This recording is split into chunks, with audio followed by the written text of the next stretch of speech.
అధ్యక్ష ధన్యవాదాలు. అధ్యక్ష, మనం మొన్న బడ్జెట్ మీద మాట్లాడుతున్నప్పుడు గౌరవ మంత్రివర్యుల ముందు రాష్ట్రంలో మహిళల మీద అత్యాచారాలు, మానభంగాలు, అలాగే దాడులు, హత్యలు జరుగుతున్నాయి, దీన్ని అరికట్టాలి అని చెప్పి మనం మాట్లాడుకున్నాం. దురదృష్టం మళ్ళీ సభకు వచ్చే వరకే ఒక రోజులోనే 3 మహిళల మీద అత్యాచారాలు జరిగినాయి అధ్యక్ష. ఒకటి నిర్మల్ నుంచి ప్రకాశం వెళ్తున్న బస్సు కావచ్చు, అలాగే నిన్న షాలి గౌరారం దగ్గర ఒక మహిళ మీద కావచ్చు, లేకపోతే హైదరాబాద్లోనే ఒక సాఫ్ట్వేర్ ఉద్యోగి మీద.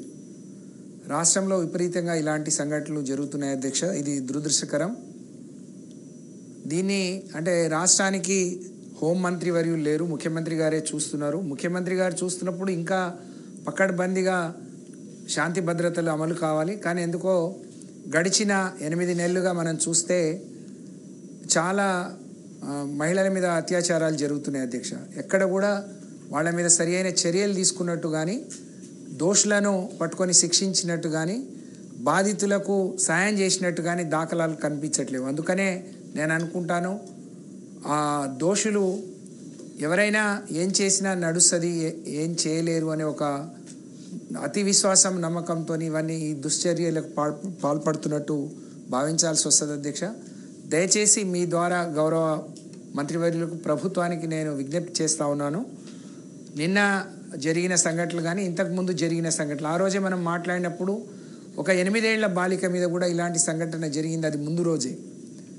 కాబట్టి ఎక్కడ కూడా ప్రభుత్వం స్పందించి దోషులను పట్టుకున్నట్టు కానీ, శిక్షించినట్టు కానీ, బాధిత కుటుంబాలని ఆదుకున్నట్టు కానీ ఎక్కడ మాట్లాడిన దాఖలాలు లేవు అధ్యక్ష. ఎక్కడ మాట్లాడినా ప్రెస్కి వస్తుంది.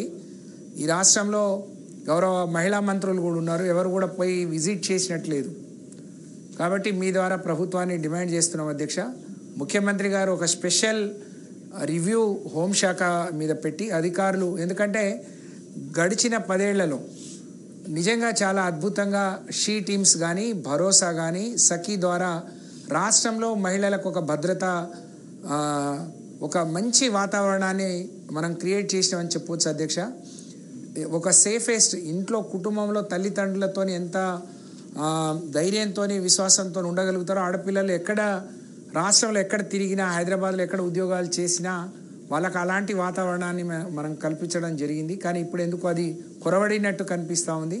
దీని మీద ప్రత్యేకంగా ఒక రివ్యూ చేసి, గౌరవ మాజీ హోంమంత్రి వర్యులు కూడా ఇక్కడే ఉన్నారు, మేము కూడా ఏదైనా సంఘటన జరిగితే కూర్చొని మాట్లాడుకొని మరి ఎప్పటికప్పుడు సమన్వయం చేసుకునేవాళ్ళం. ఎక్కడ సంఘటనలు జరుగుతున్నా ఎవరు కూడా స్పందించినట్టు, వాళ్ళను పట్టుకున్నట్టు కానీ, వాళ్ళ కుటుంబాలని ఆదుకున్నట్టు, దోషులను శిక్షించినట్టు కానీ, బాధితులను ఆదుకున్నట్టు లేవు. వెంటనే ప్రభుత్వం దీని మీద స్పందించాలని మీ ద్వారా విజ్ఞప్తి చేస్తూ, ఇప్పటికైనా ఏం జరిగిందో మరి ప్రభుత్వం ప్రజలకు ఒక ధైర్యాన్ని, నమ్మకాన్ని, విశ్వాసాన్ని కల్పించాల్సిందిగా కోరుతా ఉన్నాను.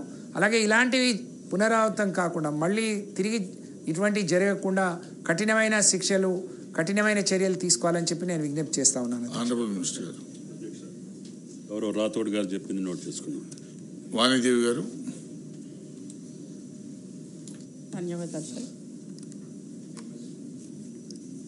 సార్. ఎడ్యుకేషన్ గురించి మాట్లాడదలుచుకున్నా. ఇంతకుముందు మా మిత్రులు నర్సిరెడ్డి గారు చెప్పినట్టుగా పాఠశాల విద్య నుంచి అంటే హై స్కూల్, హయ్యర్ ఎడ్యుకేషన్ దాకా కూడా చాలా శ్రద్ధ తీసుకోవాల్సిన అవసరం ఉంది సార్. ఇది ఎందుకంటే ఇది కంటిన్యూస్ ప్రాసెస్ సార్.